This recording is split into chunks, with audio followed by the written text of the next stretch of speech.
Incels are so common in America today. It's really an epidemic, and we should talk more about incels because if you have young men in your life, whether that's your son, your grandson, your brother, you need to be aware of this problem. And the problem is like this. It's so unfortunate, but I see it so often everywhere I go, maybe because I've studied it. We went out to a beautiful waterfall the other day when my kids were here, took a hike. We hiked out to a spot where there was a incredible waterfall and a nice little swimming hole where you could jump in and go swimming. And we all jumped in and went swimming. There were a couple of other families there that were enjoying it as well. And I noticed that there was this 16 to 18-year-old kid sitting on a rock over there. His parents had driven, they didn't hike in, but they'd driven up and parked over there. And this kid was sitting on a rock for the entire hour just looking at his phone. Some of the most beautiful natural scenery you could find,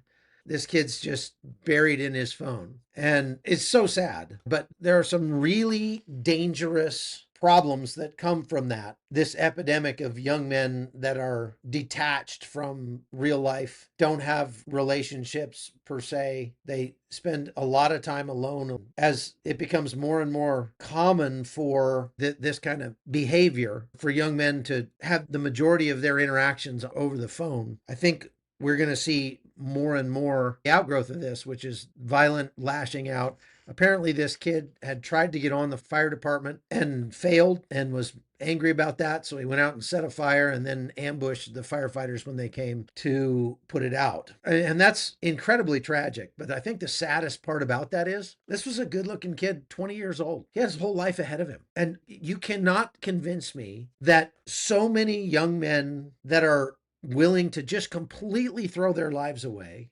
like the guy that shot those two people leaving the Jewish event in Washington, D.C. Ruined his entire life.